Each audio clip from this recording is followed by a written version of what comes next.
Ya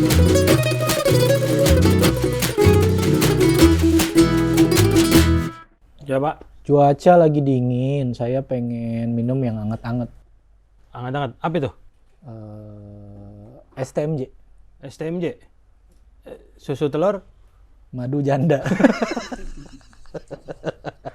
Wah, anget, Madu jahe dong. anget banget sih Anda itu. nggak usah mancing-mancing saya ya.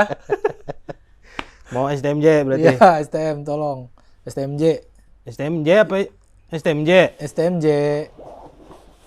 Cepet, jangan lama ah. Ada nggak? Kok teriak? Anda no ada orang properti. Orang properti. Orang apa? Properti. Agung Sedayu Group. Kayak orang properti kan? Hah? Ini bagaimana sih? Dikasihnya 3 gitu berdua kan? Berarti kalau 3 mau ada tamu nih habis ini. Oh begitu. Iya, emang saya lagi nunggu tamu sih. Oh iya. Coba tolong dicekin apa udah datang apa belum di bawah di resepsionis. Kamu bisa minum sendiri udah.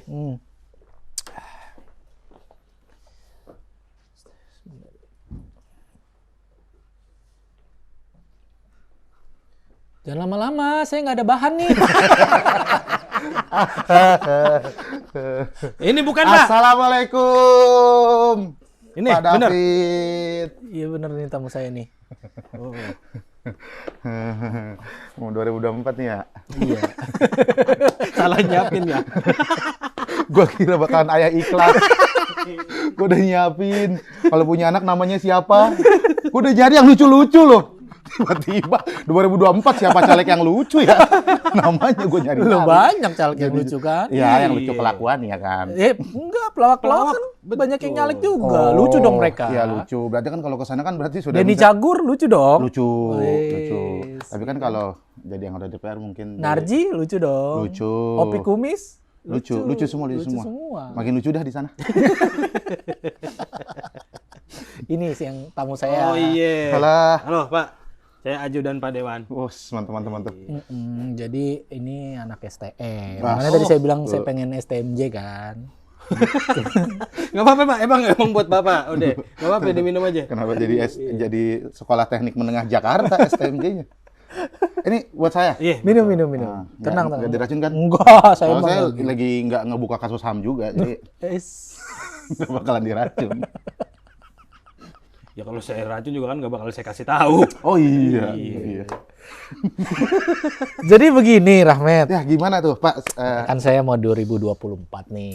Seperti Dek Rahmat tahu. Ya. Saya sedang butuh suara. Saya lihat kan track record Dek Rahmat nih cukup oke lah untuk yang namanya mobilisasi massa. Itu lebih ke mobilisasi kerusuhan sih Pak, bukan massa. Ya saya lihat track record itu. Iya. Bahwasanya di tahun, kalau nggak salah tahun 2019 ya. 2019. Waktu ada demo besar-besaran penolakan. Apa waktu itu? RUU, RUU. reformasi yang dikorupsi itu ya. Ya. Itu salah satunya adalah dari kalangan Dek Rahmat nih. Teman-teman STM kita ikut bergerak. Bahkan turun ke jalan, bahkan cukup merepotkan aparat keamanan. Nah, untuk 2024 pastinya yang pada saat turun ke jalan itu kan sudah pada lulus dong. Ya. Ya, pastinya mereka juga sudah punya hak pilih. Benar. Nah, maksud saya apakah bisa dikondisikan untuk saya mau cari tahu gitu apa sih yang mereka mau dari kami-kami ini para pemimpin. Oke. Jadi yang pertama harus saya luruskan. Sebenarnya waktu demo itu bukan juga keinginan anak STM, karena kan jadwal tawuran diganti jadwal demo aja itu kan. Kayak sebenarnya kan kosong mereka tuh dari jam 12 sampai sore, ya kan? Daripada tawuran, ya kan?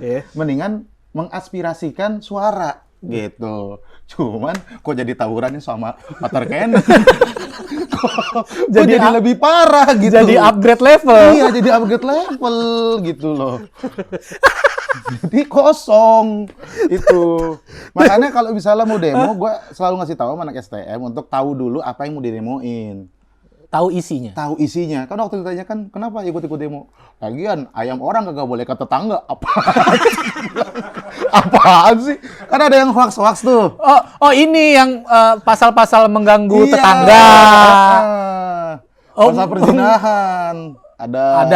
Tapi mungkin konteksnya waktu dia jawab ayam orang nggak boleh ke tetangga, itu pasal yang mengganggu tetangga, kenyamanan tetangga. Iya. Seperti yang menyetel musik keras-keras. Itu salah satunya. Iya, salah satunya itu. Jadi kan Ayam orang. dia datanya by hoax kayak. Oke. Itu bahaya banget kalau misalnya dia punya pemikiran yang salah, terus demonya jadi rusuh gara-gara pemikiran salah, kan bahaya kalau menurut saya. Iya dong. Nah, Anda pada saat itu termasuk yang meluruskan atau Anda yang turut dicari-cari juga, disangka menggerakkan, disangka memobilisasi gitu. Sebenarnya Karena kan image Anda saat itu kan memang seperti apa ya? Maksudnya kayak brandingnya. Iya, brand benar. icon. Sebenarnya saat itu ya gue cuma nge-tweet doang. Saya cuma nge-tweet doang. Wajar kalau misalnya anak STM turun ke jalan untuk mendemokan undang-undang RUU Cipta Kerja gitu, karena mereka kan dipersiapkan untuk kerja. Betul. Oke, Nah. masih ada benang merahnya. Masih ada benang merahnya, cuman nggak ngentot sama istri di penjara, nggak gitu loh. Kan ada tuh, masa ngentot sama istri di penjara, apaan sih? Gue bilang, wah ini nggak tahu konteks nih. Oke, mereka hanya dengar sepotong-sepotong. Iya, gua kira mereka demo itu karena bakal mengganggu mereka ketika di dunia kerja. nantinya. Didu kan, Yeah. dunia industri, dunia usaha. Iya, Arif dong. Didu kepikiran Arif Didu. Didu. Oh iya, ya Didu. Gua tuh berpikiran mereka tuh kayaknya bakalan keganggu di Didu gitu. Ternyata? Makanya turun ke jalan ternyata karena dipanasin sama grup-grup hoax. Gue juga dimasukin ke grup Essence Jabodetabek. Tapi ini mah kayaknya udah di backing politik kayaknya ya. Oke. Soalnya kayak dikirim poster-poster yang enggak gitu. Oh, intinya ada dicurigai ada kekuatan yang menggerakkan. Nah, itu jeleknya adalah mereka demonya tulus mungkin pengen menyuarakan suara rakyat, suara mereka gitu ya. Tapi ya ini kan oposisi-oposisi. Ditunggangi Iya, atau kesannya. orang-orang yang punya kepentingan politik nunggangin itu. Sementara mereka kan belum cukup intelektualnya ngerti soal politik. Betul. Makanya harus ada sosialisasi kalau Bapak pengen pakai jasa mereka untuk memilih Bapak. Sebenarnya kelas 2 juga udah 17 tahun kan. Udah punya hak pilih. Udah Ya? punya hak pilih. Ya, kira-kira isu apa yang bisa saya perjuangkan? Langsung ordernya isu lu. Kayak buzzer gua. Nggak, maksudnya isu tadi lapangan pekerjaan gitu. Apa? Bisa isu yang bisa diangkat ke mereka tuh, mereka pengennya lulus langsung kerja sih. Lulus langsung kerja. Lulus langsung kerja. Ya. Kerja apa aja atau ada kriteria khusus? Kalau lulus langsung kerja kan kayaknya kalau tidak ada pekerjaan tertentu yang mereka tuntut kayaknya gampang-gampang aja. Iya, betul. Enggak cuman kan dia kan 3 tahun. Tapi emang nggak pengen wisuda dulu gitu, lulus wisuda. Nggak boleh wisuda, Pak. Kata Kemendikbud. Oh, betul. Kalau nggak boleh ada wisuda katanya. Nggak wajib. Nggak wajib, Itu nggak wajib peraturan ada yang wisuda. baru. Iya, benar. Jadi orang tua murid kagak boleh tuh dipungut biaya untuk wisuda. Oh. Jadi langsung nggak tahu tuh gimana tuh ya. Ini hari terakhir, besok udah di mana aja bebas. Kerja dah lo. Kerja dah lu. Iya, Kerja di sekolahan. Iya. Jadi penjaga sekolah. Nggak bisa bingung mau kemana. Tapi kan kerja. Iya. Ya makanya itu tadi kalau kerjanya apa aja kan gampang sebenarnya. Iya, cuma kan pengen ada regulasi yang jelas gitu soal kontrak kerjanya, gaji UMR tuh perusahaan-perusahaan yang tidak memenuhi standar untuk memperlakukan karyawan itu ditindak gitu, Iya. didiemin. Penghapusan sistem outsourcing termasuk nggak? Ya, kalau kata gue mah bagus-bagus aja. Bagus-bagus Soalnya aja. Soalnya kalau langsung muda jadi karyawan biasanya tengil tau. Temen-temen gue yang jadi karyawan tetap bawa motor langsung NMAX gitu loh, kayak mendingan outsourcing deh. Mendingan outsourcing dulu deh biar nggak tengil. Masa nggak boleh orang? Ya maksudnya Punya pencapaian hidup masa ya, nggak cuman kan boleh? baru jadi karyawan tetap Hokben anjir. Ya bukan karyawan tetap Meta gitu, Meta Universe ya kan. Tapi punya kerjaan baru. Berarti salah satu keuntungan dari sistem dihapuskannya sistem outsourcing sebenarnya adalah meningkatnya penjualan motor. Karena kalau udah buka gaji tetap orang udah berani ngambil motor kan. Yang upgrade, bukan yang middle lagi. Udah fleksib lah, motor yang fleksib gitu. Iya, soalnya orang karyawan tetap jadi ngambur-ngamburin duit karena ngerasa dia gajinya gede. Sudah terus aman, kalau dia mati di jalan dapat tunjangan gede gitu. Ini outsourcing aja deh. Kalau bisa outsourcing dulu gitu. Jangan langsung karyawan tetap. Masalahnya dia kan cuma jadi karyawan tetap Hokben ya, kecuali kalau karyawan tetap metaverse kan, wah atasan gue Mark Zuckerberg gitu loh, agak keren gitu loh. Nah, atasan gue Pak Thoyib, siapa? Ya kalau Siapa dia Pak juga Thoyib? jadi karyawan tetap Meta, nggak bakal NMAX juga kali. Bisa mobil langsung. Tesla ya, Iya, Tesla. bisa Iya sih. Tesla langsung. Emang masih ada ya? Masih ada. Masih NMAX keluaran baru ada. Masih ada, iya. Kagak follow Ridwan Hanif lu ya? Enggak. Saya follow-nya Om Mobi. Nah, terus kalau habis lulus bisa langsung kerja, jadi itu harapannya ya. Habis lulus bisa langsung kerja. Berarti concern teman-teman saya ini harus mendorong para eksekutif untuk terciptanya jutaan lapangan pekerjaan. Iya. Sebenarnya problemnya itu di pendidikannya yang emang tidak mumpuni menghasilkan SDM-SDM yang bagus sih.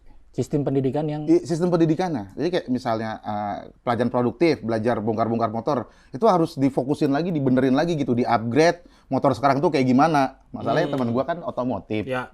Motornya rusak, masa nggak bisa benerin? Di sekolahan gua belajar motor gigi lah. Gua kata, motor gua metik lah. Gua bilang, kok kagak di-upgrade sih ini kurikulum gitu loh. Itu jadi SDM-nya kagak ada. betul. Masih pakai kurikulum lama. Setuju saya. Gimana kalau tahun sekarang motor listrik? Motor listrik Iya, makin makanya. bingung lagi. Makin bingung lagi. Anjir, harus bawa powerbank, segala macam. Iya. Jadi dari sistem pendidikan juga harus dibenahi. Harus ya? dibenahi, di-upgrade lagi biar menghasilkan SDM-SDM yang bagus supaya nggak usah import-import pekerja, soalnya itu kayak nganggur gitu. Emang ada pekerja yang diimpor ya? Ya sebenarnya gue tahu kenapa diimpor. Kenapa? Dari satu negara itu, jadi dia itu pengen ngebangun sesuatu atau bikin pabrik sesuatu, emang alatnya yang bisa orang sana. Oke. Jadi kalau misalnya negara itu tuh, negara yang Kung Fu Panda, Itu kayak kita iya. bilang negara Kung Fu Panda, ya kan? iya. Kung Fu Panda itu, dia itu kalau misalnya ngirim, gue takut. Dia kalau misalnya ngirim barang, ngirim produksian, mesin-mesinnya, semua yang bisa ngegerakin cuma orang negara itu. Oh. Jadi diimpor. Jadi emang nggak dijelasin, nggak ada manual booknya untuk orang kita bisa Iya. ngoperasiin mesin itu. Soalnya emang paket. Jualnya paket sama Iya, tenaga kerja. mesinnya sama orangnya gitu. Mereka kan emang pengennya semua dari dia, semua dari dia dan berasal dari dia gitu. Oke. Nah, di dunia ini kan panda kan kagak ada yang punya negara orang. Semua panda Punya dia? di dunia itu kan nyewa sama negara itu. Nggak bisa beli Kagak bisa sebagai hak dibeli. milik, nggak bisa. Nggak bisa. Sewa jatuhnya. Dipinjemin. Dipinjemin. Panda itu semuanya punya Cina. Lu sebut juga kan akhirnya ujung-ujungnya dari awal aja nggak usah pakai ngomong negara kungfu panda. Ujung-ujungnya lu sebut panda. Nah, lu bingung kan? Panda negara asalnya dari nggak bisa kan? Nggak bisa ada gantinya. Oh, iya. Akhirnya lu sebut juga ujungnya. Enggak, tapi ya pasti ini semua rakyat udah tahu lah yang dimaksud. Iya, Panda tahu. dari China. Iya, Betul. dari Cina. Jadi kan semua dia tuh kayak semua milik dia tuh harus diinin sama dia gitu loh. Sewa ya gitu. Iya, dibalikin lagi. Yang di Taman Safari Ya itu sewa. Kagak ada yang punya negara orang. Dibudidayain juga kagak boleh. dikembangbiakan nggak boleh. Kagak boleh juga. Pokoknya yang punya kita doang tuh itu yang panda, Hello Panda. Itu punya kita tuh. Biskuit ya. Iya. Hello Itu dia Panda, nggak bisa Hello ngakuin. Panda. Biskuit yang murah. Berarti ya termasuk yang ada istilah panda lokal itu panlok panda. Kalau panda lokal itu ada aja di Mangga Kecil. Itu juga sewa. Bukan. Kagak termasuk panda lokal. Tapi sewa kan dia. Tapi kan kalau panda sewa. Iya. Dijawab dulu. Iya. Jadi saya terkesan Sewa. tidak saya yang tahu sendiri. Sewa. Cuma kalau panda yang dari Cina kan sewanya per tahun. kalau- Ini kan per jam. Ya kan? Bisa sih per tahun. Cuman ngasih apartemen, ngasih mobil, bisa. Iya. Dari ngomong STM ke panda. Gimana cerita aja. Nah, ini momen 2024 sebentar lagi. Kira-kira Iya. udah ada belum calon-calon yang mendekati Mas Rahmat nih untuk itu tadi meminta atau memakai jasa Mas Rahmat nih untuk turut mengkampanyekan. Tapi nggak usah nyebut nama, aman ya. Aman. Cuma kan inget tadi kejadian Cina aja nggak pengen lu sebut. Tahu ujungnya lu sebut. Nah, gua mencoba. Kalau ini subjek soalnya kan. Iya. Subjek. Iya. Mencoba untuk Iya. menahan diri. Oke, siap. Jadi kemarin tuh ada salah satu staf sus. Staf sus. Staf Oke. sus. Staf sus salah satu calon. Calon. calon presiden. Presiden. Cuman 3 nih sebenarnya. Jadi pilihan ganda.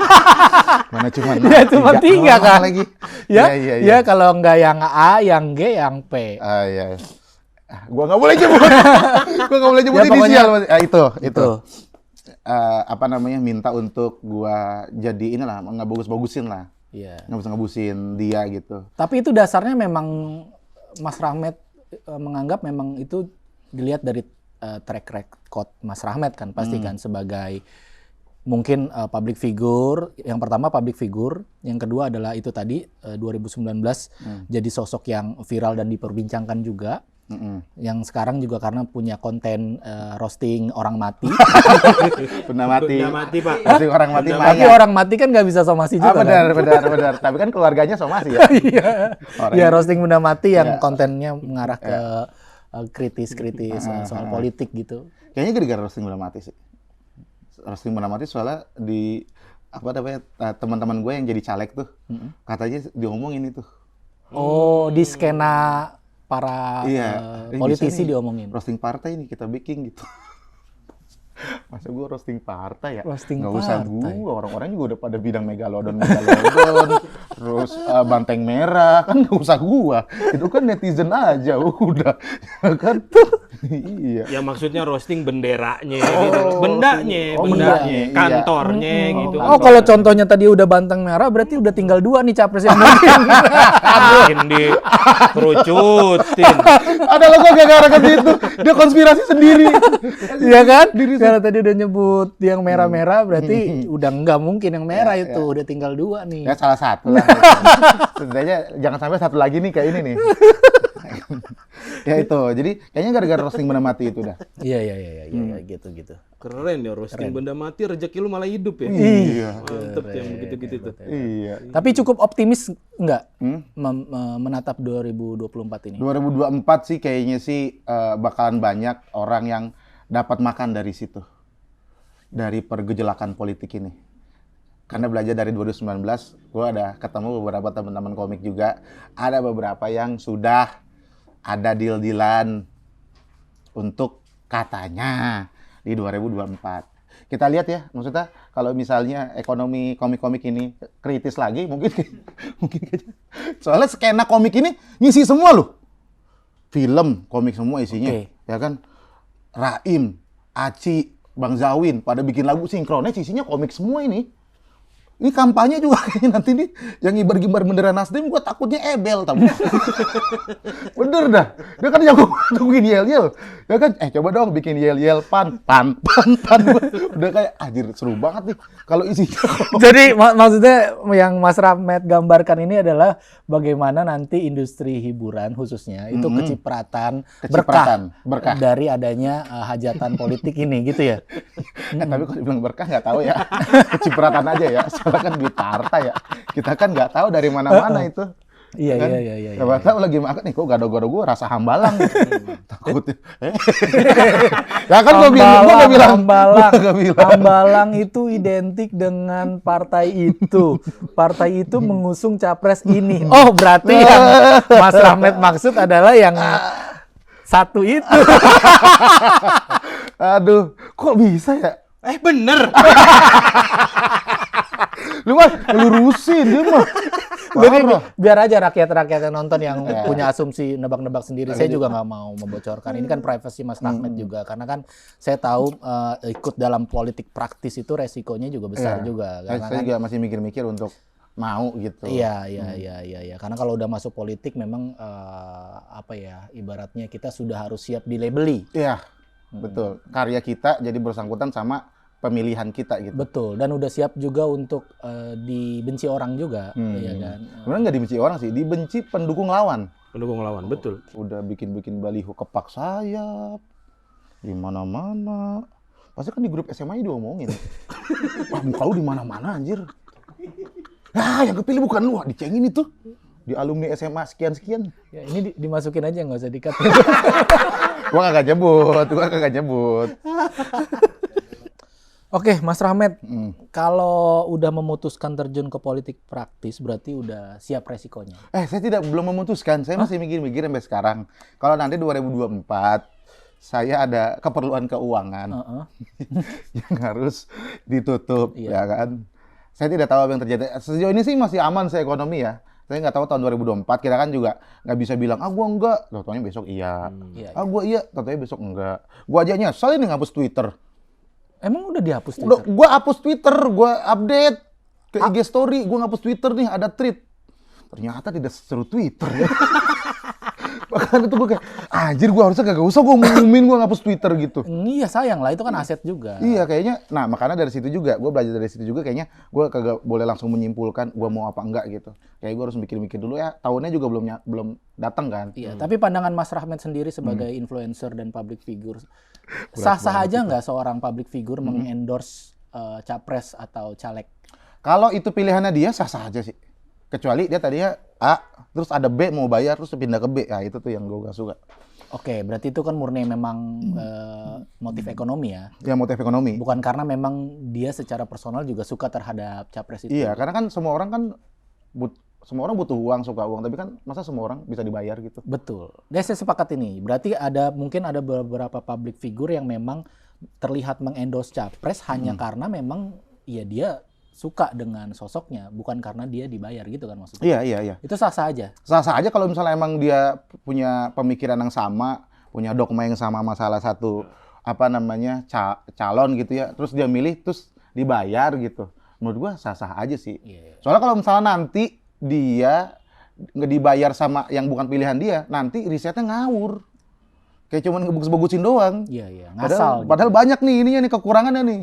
Gue sih kalau secara pribadi untuk sejauh ini untuk kalau pilihan calon presiden gue belum ada. Cuma kalau caleg gue sudah menetapkan hati gue dukung Aldi Taher. Emang dapil lu? Gue bakalan pindah ke dapil dia. Kalaupun dia bukan dapil gue. Masih ada waktu gue buat ganti KTP nih, alamat nih. Kalau enggak gue suruh saudara gue atau siapa rekan gue yang tinggal situ lu pilih Aldi Taher untuk mewakili suara gue. Karena gue yakin sama visi misinya Aldi Taher nih. Mas Rahmat nih terakhir dari saya nih Mas Rahmat ya. Berapa sih angkanya? Jangan-jangan dia juga lagi. Berapa sih angkanya ditawarin juga pengen ngebandingin red nih dia nih. Berapa sih angkanya? Kalau kita bukan ngebandingin, Mbak. Naker. Sama itu ngebandingin. Si Rahmat aja segini. Coba segini nih. Gitu. Berapa sih harganya kalau kita memang diajak untuk mengendorse capres? Saya sih, yang Anda tahu aja. Saya sih belum deal-dealan. Saya nggak tahu sih saya bakalan deal-dealan atau enggak. Terus angkanya juga berapa. Cuman yang saya tahu ya dari teman-teman, soalnya teman-teman selain komik juga kayak teman aktor gitu ada juga. Oke, yang sudah duluan. Yang sudah duluan gitu ya. Itu sekitar ini kalau udah punya nama nih ya. Bisa 10 M-an loh. 10 miliar? 10 M-an. 10 miliar? 10 miliar. Udah punya nama tuh gimana dilihatnya? Kayak misalnya udah aktor besar gitu atau dilihat udah dari punya karya, followers mungkin followersnya. Karena yang orang-orang biasa aja yang cuma jadi influencer pegiat sosial media ya kan dibilangnya kan gitu kan. Bahasanya pegiat sosial media itu bisa 2 sampai 5 kan gini-gini untuk satu event Pilpres itu ya? Iya, untuk satu event Pilpres itu. Satu rangkaian sampai situ. Sampai penghitungan kan ya, maksudnya? Sampai penghitungan. Cuman kan ini adalah presiden-presiden baru yang kemungkinan buzzer-buzzer itu kalau menang lanjut kontraknya dong. Dan 5 tahun dia bakalan toksik tuh. Untuk mempertahankan itu. Dia bakal 5 tahun tuh, karena dia pasti dibayar per tahun. Apalagi kalau udah berkuasa yang dia bela. Maksudnya ada kontrak lanjutannya. Ada kontrak lanjutan kalau kepilih nih. Untuk jadi buzzer. Buzzer aja. Ada yang buzzernya, lu mau gue dikasih jabatan? Gak mau, gue pengen jadi buzzer aja gitu. Oke. Oh kalau jadi buzzer aja udah segini. Oh enggak dong. Job desk-nya? Ya itu. Ngebela aja. Ngebela yang sebenarnya seringnya sih by riset. Cuma kalau misalnya nggak bisa dibela, biasanya dia tetap bakalan mengkritik. Tapi sebenarnya itu untuk meredam kritikan yang lebih tajam lagi. Hanya bias aja ya supaya Iya, bias. distorsi. Iya, jadi sebenarnya jangan kayak gini, Bapak jangan kayak gini. Bapak udah bagus gini. Tapi di situ judulnya dia mengkritik. Sebenarnya itu untuk orang yang kritik terus dia mikir, kayaknya kritik gue terlalu tajam, kayak bener nih orang gitu. Iya.